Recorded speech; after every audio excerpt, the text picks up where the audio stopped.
네, 안녕하십니까. 오늘 제39차 원내대책을 하게 되는데요. 제1기 원내대표단의 이제 원내대책회의는 오늘로서 끝이 됩니다. 많은 의원님들 수고하셨고요. 수고했다는 의미로 좀 박수 치면서 시작하도록 하겠습니다.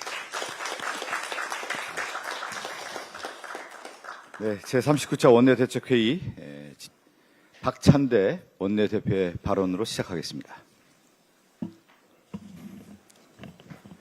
예, 오늘 원내대책회의 39차인데 마지막이라고 하니까 상당히 좀 많이 아쉽습니다.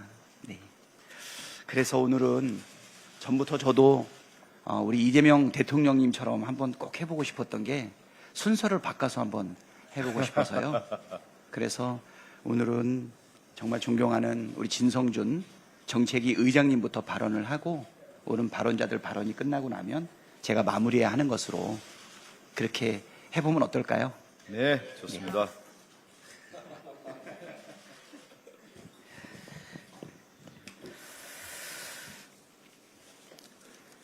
네, 원내대책회의는 오늘이 마지막이지만 우리 박찬대 원내대표님하고 함께하는 회의가 이번 주 목요일 정책조정회의가 한 번 더 있기는 합니다. 우리 원내대표단 여러분 지난 1년 동안 너무 수고 많으셨다는 말씀드립니다. 정치적으로 큰 위협을 달성한 원내대표단이라고 생각합니다.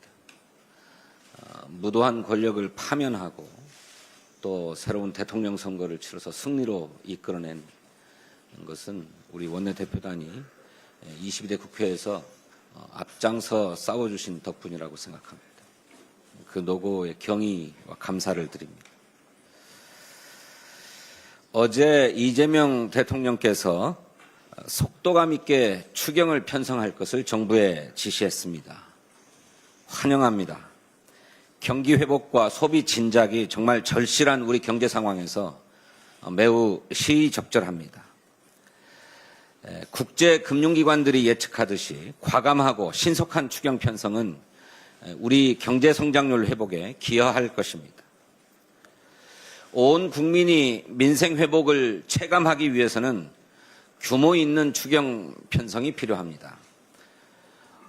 올 초 2월에 우리 민주당은 최소한의 경기 방어를 위해서는 약 35조 원 규모의 추경이 필요하다고 보고 그 구체적인 추경 편성 방안을 제시한 바 있습니다. 그런 연유로 대선 직전에 약 14조 원 규모의 추경안이 마련되었지만 소비 진작과 민생 회복에는 턱없이 부족한 것이 사실입니다. 그러므로 민주당은 적어도 21조 원 이상의 추경이 추가로 필요한 상황이다 이렇게 보고 있습니다. 또 재정 여력만 뒷받침된다면 추경의 규모가 크면 클수록 좋다 이렇게도 보고 있습니다. 추경의 규모 못지않게 그 내용도 중요합니다. 소비 진작과 민생 회복에 효과적인 사업들에 집중해야 합니다. 대통령의 지시처럼 취약계층과 자영업, 소상공인 지원을 우선 고려해야 합니다. 민주당은 4대 민생 회복 패키지를 제안한 바 있습니다. 전 국민을 대상으로 한 민생 회복 소비 쿠폰, 상생 소비 캐시백, 8대 분야 소비 바우처, 지역 화폐 할인 지원 등이 그것입니다. 1차 추경 때 일부 사업이 제한적으로 반영되었습니다. 하지만 충분한 반영이 안 되었기 때문에 아쉬움이 컸는데 이번에는 정부가 적극적으로 검토해서 반영해 줄 것을 요청합니다. 내란 사태와 항공기 참사 등으로 어려움을 겪고 있는 소상공인에 대한 손실 보상도 적극 검토돼야 할 것입니다. 필요하다면 국회도 관련 법률 개정으로 뒷받침하겠습니다. 석유화학, 철강산업 등 산업 위기 지역을 지원할 예산도 꼭 포함돼야 합니다. 정부는 6월 임시국회 중에 추경안이 처리될 수 있도록 준비를 서둘러 주시기를 바랍니다. 여야의 새 원내대표가 선출되는 대로 민생 공통공약 추진 협의회부터 다시 가동할 것을 국민의힘에 제안합니다. 민주당과 국민의힘의 대통령 선거 정책 공약을 비교해 보니까 양당의 공통 공약만 200여 건에 이릅니다. 이 중 입법이 필요한 공약 사안은 80여 건 정도 되는 것으로 보입니다. 반도체, 2차 전지 등 첨단 전략산업 지원, AI 예산 증액 및 민간 투자, 소상공인 자영업자 지원을 위한 채무 조정, 1,000원의 아침밥 확대, 농업 재해 피해 복구 범위 확대 등이 대표적인 정책 공약들입니다. 또 그중에는 저희 민주당보다도 더 전향적인 그런 공약들도 있습니다. 뭐 이를테면 주거 취약계층의 주거 급여를 지원하는 것을 확대하자거나 납품대금의 연동 대상을 에너지에 더해서 운송비용, 용수비용까지 확대하자는 것 등이 그런 것입니다. 그것은 민주당의 공약보다 더 나은 것이라고 솔직히 인정합니다. 민주당은 이 같은 정책 공약들을 적극 검토해서 반영할 용의가 있습니다. 경제가 어렵다, 내수도 회복이 요원하다고 했던 김문수 후보의 말씀을 기억합니다. 정말 우리 민생 경제가 절박한 상황 아닙니까? 이견이 없는 민생 법안들부터 신속하게 처리하십시다. 민주당과 국민의힘은 지난해 10월에 양당 정책위 의장을 중심으로 총선 민생 공통공약 추진협의회를 출범시켰습니다. 그래서 AI법이라든지 예금자 보호법 등 민생 법안도 처리하면서 일정한 성과도 낸 바가 있습니다. 이처럼 여야가 바뀌었어도 국민을 위해서 실효적인 협의 테이블은 지속합시다. 국민의힘의 새롭게 대한민국과 민주당의 진짜 대한민국의 공통분모를 찾아봅시다. 여야가 이견이 없는 정책 공약부터 신속히 실천해야 국민의힘도 잃어버린 국민의 신임과 지지를 회복할 수 있는 전기를 마련하게 되지 않겠습니까? 국민의힘의 전향적인 협력을 당부합니다. 감사합니다. 네, 다음으로 박정 예결위원장님의 발언이 있겠습니다. 네, 안녕하십니까. 전임 예산결산특별위원회 위원장 박정입니다. 재정민주주의 회복을 위한 9대 입법과제 4개 법률안 개정을 통해서 이재명 정부의 진짜 대한민국을 뒷받침하겠습니다. 지난 6월 4일 우리는 헌정회복과 민주주의 복원을 위해 이재명 정부 출범이라는 역사적인 순간을 함께 맞이했습니다.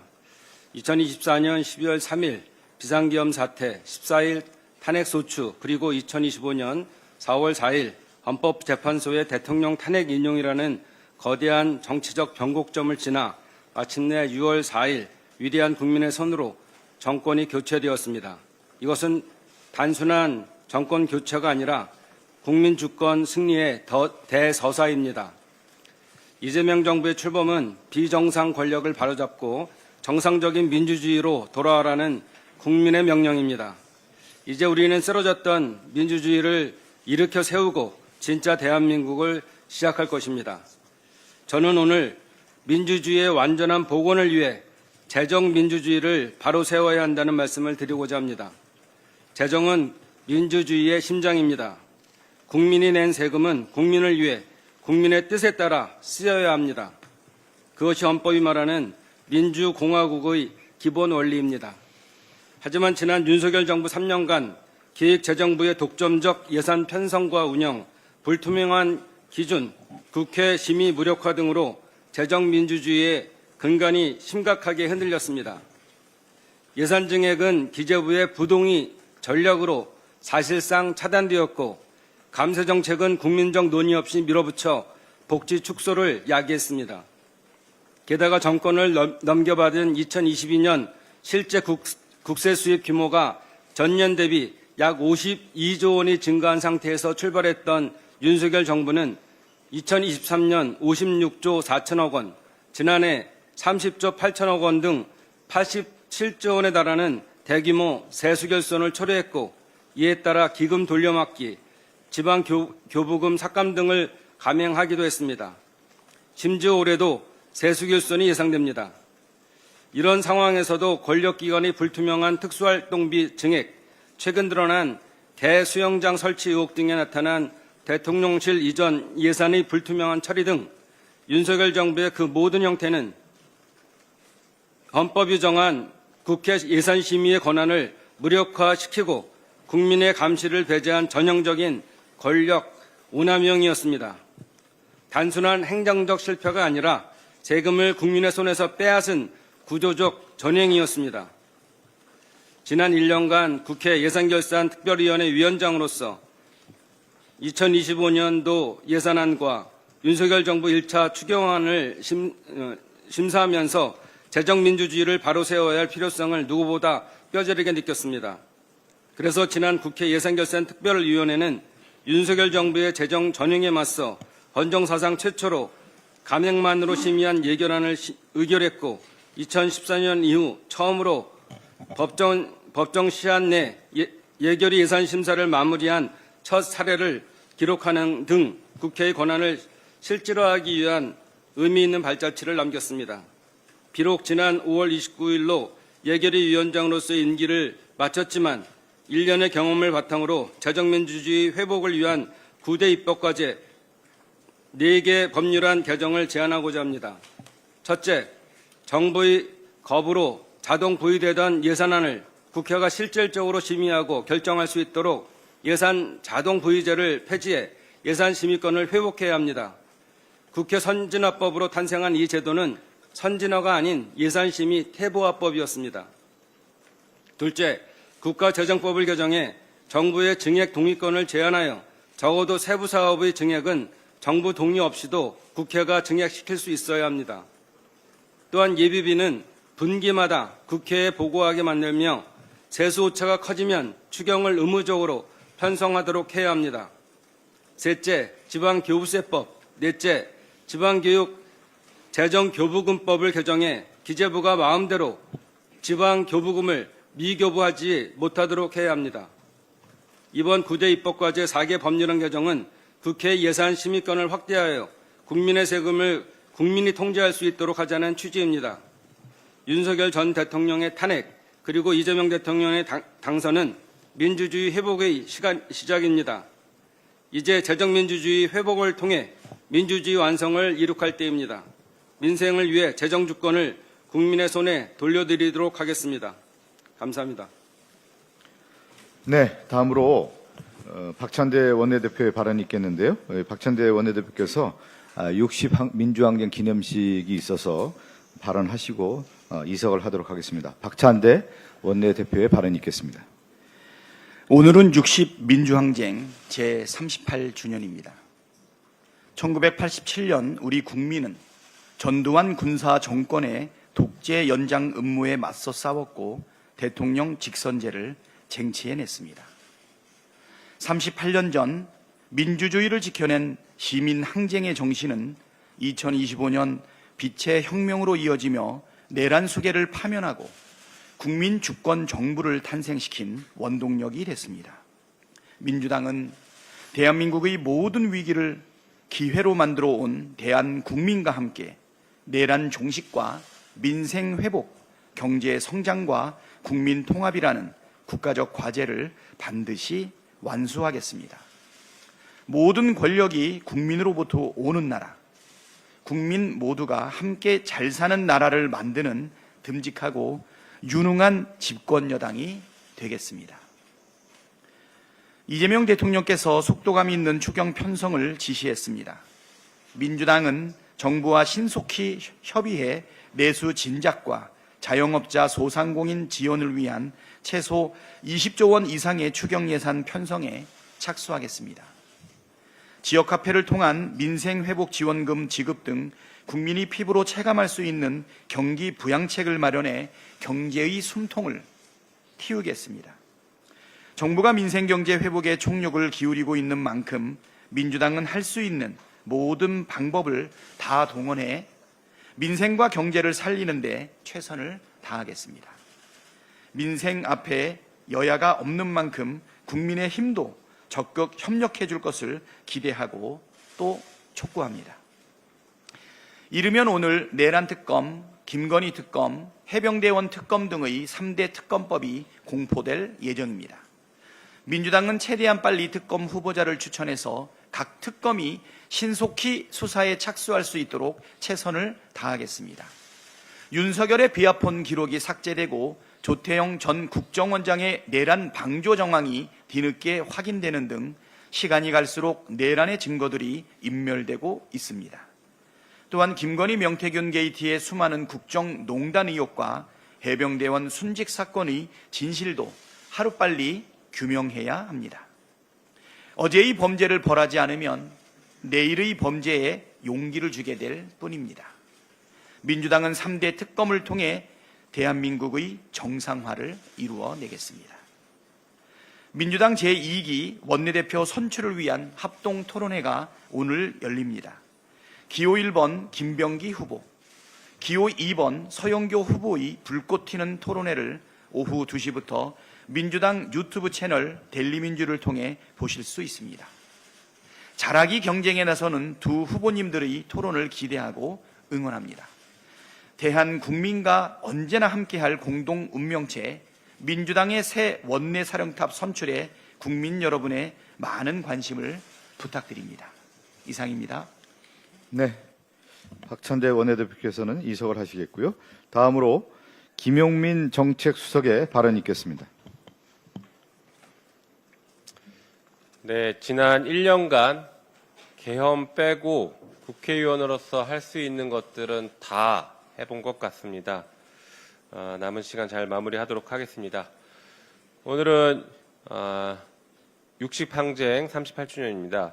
38년 전 오늘 군부 독재에 맞서서 호언철폐를 외쳤던 국민들의 함성이 이 땅의 민주주의를 일으켜 세웠습니다. 그 희생과 용기를 이어받은 국민들은 12.3 비상계엄에 맞서서 민주주의를 다시 지켜냈습니다. 원내대표단이 끝나가는 지금 앞으로 여당 국회의원으로서 민주주의를 지키고 민생을 회복시키는 데 최선을 다하겠다는 다짐을 하게 됩니다. 이제부터 특검의 시간입니다. 특검을 통해서 왜곡된 정의를 바로잡고 그리고 새로운 대한민국, 진짜 대한민국을 만들 시간입니다. 지난 6월 5일 국회는 12.3 내란 특검과 김건희 명태균 특검 그리고 최혜병 특검 이 3대 특검법을 통과시켰습니다. 그리고 오늘 국무회의에서 심의하고 공포될 예정입니다. 특검을 통해서 윤석열, 김건희 그리고 국민의힘 등을 비롯한 권력형 범죄의 핵심 인물들에 대해서 엄정하고 철저한 수사와 단죄가 이루어져야 할 것입니다. 그래야만 불공정하고 몰상식한 기득권 카르텔을 청산할 수 있고 대한민국이 다시는 이런 혼란을 겪지 않을 수 있을 것입니다. 한편 특검과 관련해서 여러 가지 비판의 목소리들이 나오고 있는 것 같습니다. 예를 들면 400억의 예산이 들어간다.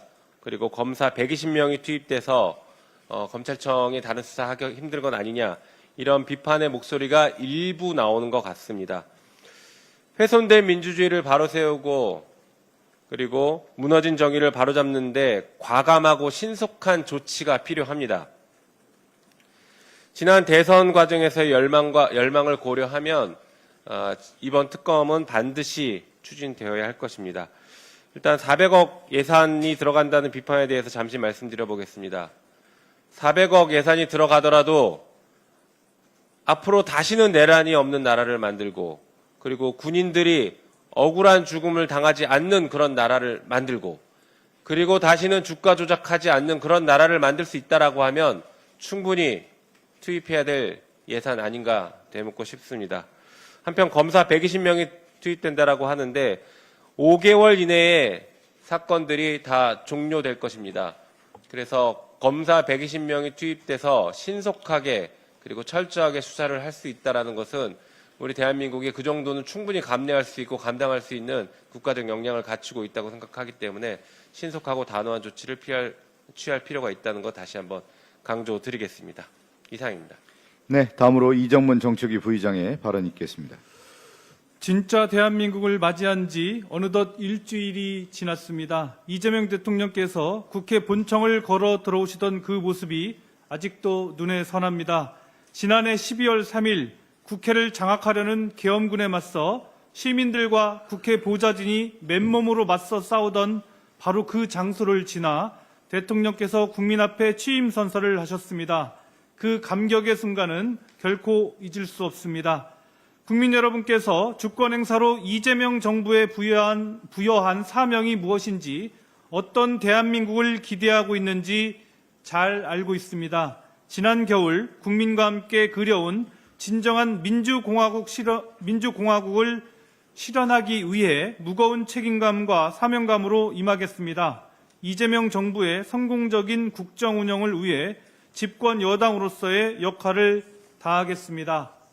이제 우리가 해야 할 일은 분명합니다. 윤석열 정부와 국민의힘이 목리를 부리며 좌초시킨 민생 입법들을 하루속히 처리하겠습니다. 지난 3년간 심지어 12.3 불법 계엄 이후에도 윤석열 정부와 국민의힘은 민생 입법에 죄다 반대하거나 조건을 붙이며 발목을 잡았습니다. 그 결과 우리 경제는 여전히 불안정하고 민생은 위기의 연속입니다.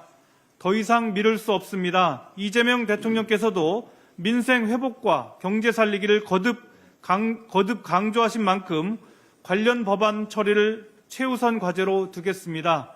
특히 이재명 대통령께서 약속한 코스피 5천 시대를 이루고 6.3 대선에서 확인된 민의를 충실히 반영하기 위해 상법 개정에 박차를 가하겠습니다. 시장의 기대에도 적극 부응하겠습니다. 이재명 정부 출범 이후 코스피는 연속 상승세를 이어가고 원달러 환율도 외국인 순매수에 힘입어 약 8개월 만에 가장 낮은 수준을 기록했습니다. 상법 개정이 가져올 우리 주식시장의 구조적 변화에 대해 외국인 투자자를 비롯하여 많은 투자자가 주목하고 있는 것입니다. 이재명 정부와 민주당이 코스피 5천 시대의 문을 반드시 열겠습니다. 아울러 윤석열 정부가 42번의 거부권 행사로 폐기시킨 민생 개혁 법안들도 면밀히 검토해서 필요한 법안들은 신속하게 재추진하겠습니다. 국민의 삶을 지키기 위한 입법을 차질 없이 추진하여 이재명 정부의 성공적인 국정 운영을 든든히 뒷받침하겠습니다. 이상입니다. 다음은 안태준 부대표의 발언입니다. 네, 안녕하십니까. 경기 광주시을 출신 원내부대표 안태준입니다. 지난해 22대 국회 시작되면서 제1기 원내부대표의 소임을 맡게 됐습니다. 권력을 사유화한 윤석열 정부에 맞서서 그 역할을 다할 수 있을지 고민도 많았습니다만 대한민국의 위기를 함께 돌파해 나가자는 박찬대 원내대표님의 말씀을 듣고 큰 용기를 얻었습니다. 이번 1기 원내대표단은 정말 치열하게 싸웠습니다. 오직 자신과 가족의 안위를 위해서 거부권을 남발하는 대통령, 그리고 대통령의 눈치를 보기에 급급한 국무위원들, 그들에게 국민은 없었습니다. 민주당이 물러서면 국민의 목소리도 묻힐 수밖에 없었습니다. 매일매일 총성 없는 전쟁을 치러낸 우리 원내대표단 여러분 모두 수고 많으셨습니다. 그리고 큰 사랑을 주신 국민 여러분 깊이 감사드립니다. 이재명 대통령의 행정명령 1호는 역시 민생이었습니다. 비상경제점검 TF를 통해서 경제 살리기에 시동을 걸었습니다. 정말 환영합니다. 6개월간 멈춰서 있던 경제 시계를 다시 돌려야 합니다. 추경을 통해서 시급한 곳부터 온기를 불어넣어야 합니다. 특히 민생회복 지원금을 마중물 삼아서 서민경제의 선순환을 유도해야 합니다. 지역 앞에는 골목골목을 돌면서 민생의 모세혈관까지 활력을 전할 것입니다. 국민의 삶은 여전히 팍팍합니다. 통계청이 최근 발표한 5월 소비자 물가지수 상승률은 전년 동월 대비 1.9%였습니다. 5개월 만에 1%대로 내려오기는 했지만 서민들의 장바구니는 여전히 가벼울 수밖에 없습니다. 8일자 국가 통계 포털에 따르면은 초콜릿과 커피, 양념 소스, 빵, 햄, 베이컨, 고추장, 생수 등 품목이 지난 6개월 동안 5에서 10%까지 값이 치솟았습니다. 아이스크림과 유산균, 냉동식품, 어묵, 라면은 각각 5% 안팎의 상승률을 기록했습니다. 정부의 물가 안정 시책에 협조해 오던 기업들이 탄핵 정국을 틈타서 기습적으로 가격을 올렸기 때문으로 보입니다. 정부가 기업의 가격 인상을 계속해서 막을 수는 없습니다.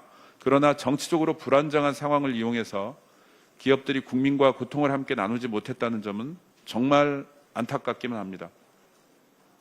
부디 새 정부에서는 기업들이 국민과 어려움을 함께 나누고 국가적 위기를 돌파해내는 한 축으로 그 역할을 다해주기를 기대합니다. 22대 대선이 마무리된 지 어느덧 일주일이 지났습니다. 선거라는 제도의 본질은 권력 쟁투이고 각 정당에서는 정책이라는 무기로 국민의 선택을 받기 위해서 싸웁니다. 그리고 선거가 마무리되면 그 치열했던 순간을 뒤로하고 오직 국민을 위해 다시 일해야 합니다. 그러나 선거 기간뿐 아니라 선거가 끝난 이후에도 오직 한 사람 이름만 언급하는 정당이 있습니다. 바로 국민의힘입니다. 대선 기간 내내 자당의 후보였던 김문수라는 이름보다 이재명이라는 이름을 아마 더 많이 불렀을 것이라고 생각이 됩니다. 오죽하면 선거 유세 때마다 이름을 혼동해서 이재명을 지지한다는 발언이 수차례 이어지기도 했습니다. 새 대통령은 국민의힘 출신 대통령이 망친 대한민국의 재건을 위해서 성실하게 일하고 있습니다. 그런데 여전히 국민의힘은 이재명 때리기에 여념이 없습니다. 국민의 선택을 존중할 수 없다는 이야기입니까? 여전히 사법 리스크를 이야기하고 끊임없이 독재 프레임을 씌우려고 시도합니다. 독재를 기획하고 내란을 통해 직접 실현하려 했던 정당이 도대체 어디입니까?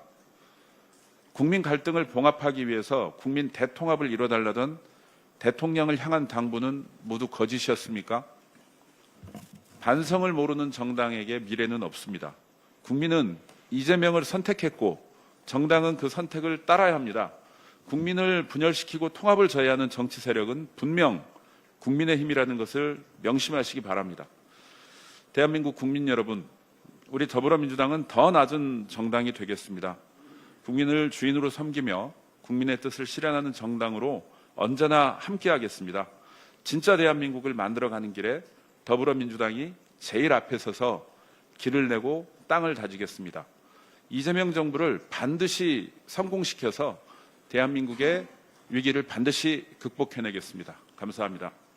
네, 다음으로 목용종 부대표의 발언이 있겠습니다.